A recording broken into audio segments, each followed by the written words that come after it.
जी माँ जी, मैं तो आपको माँ जी कहूँगा, मेरे उस्ताद की माशाल्लाह बीवी हैं जी। मेरा एक सवाल है माँ जी, बनता तो नहीं आज मैं हर गेस्ट के साथ करता हूँ, यकतरफा मोहब्बत के बारे में आपका क्या ख्याल है? यकतरफा मोहब्बत जो है की जा सकती है, लेकिन उसमें कोई रोक टोक तो नहीं है किसी की, ना किसी का किसी के दिल पे कोई कब्जा है या कोई, क्या कहना चाहिए, आप बताइए। ना किसी के दिल पे कोई जोर है।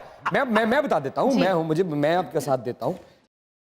आपने कहा कि की जा सकती है, ना दिल पे किसी का जोर है।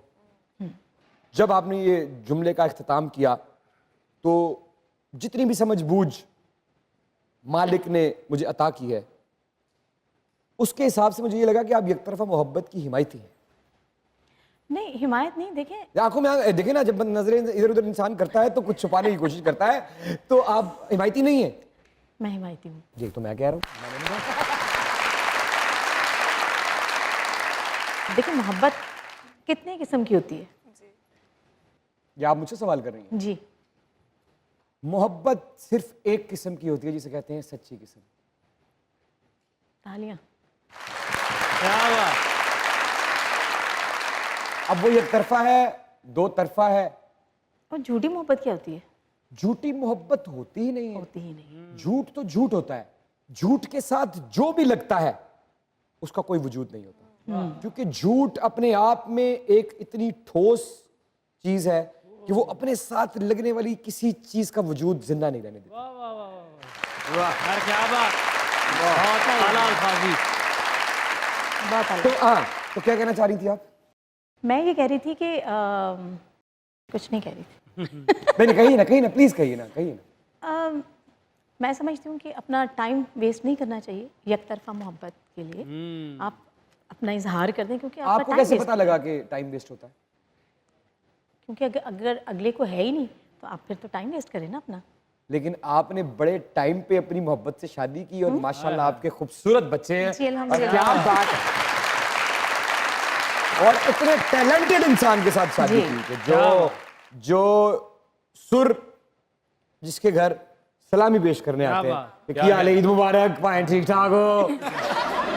शबनम जी इतनी हसीन है आप और सुरों की शहजादी है, तो कभी एक्टिंग का ख्याल नहीं आया? हाँ, ऑफर्स तो आई होंगी। हाँ जी, बहुत पहले परवेज़ करीम साहब ने एक टेलीफिल्म थी ममता का कर्ज, उसके लिए मुझे कहा था, लेकिन मैं जब शूटिंग के लिए गई तो छोटा बेबी था मेरे पास। तो जब मैं बैठी रही ना वहाँ पे, तो मैंने कहा इतना टाइम लगता है, हम तो गाना गा के तो चलिए आधे घंटे में चले जाते हैं घर में, ये तो 3-4 घंटे हो गए, मैं तो अभी एक भी लाइन नहीं हुई, तो ये क्या होगा।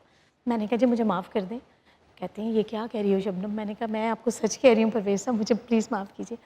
फिर मुझे सही नूर साहब ने भी कहा, लेकिन मैंने सोचा है, जबकि अब माशाल्लाह बच्चे भी बड़े हो रहे हैं, लेकिन एक्टिंग का कोई मेरे ख्याल में कोई लिमिट नहीं होती, कोई एज की कोई लिमिट नहीं है। तो आप एज क्या हुआ है आपको? आप मतलब, अगर मुझे तो रिसर्च के बाद पता चला आप तो आज भी वैसी की वैसी हैं जैसे हमने आपको देखना शुरू किया।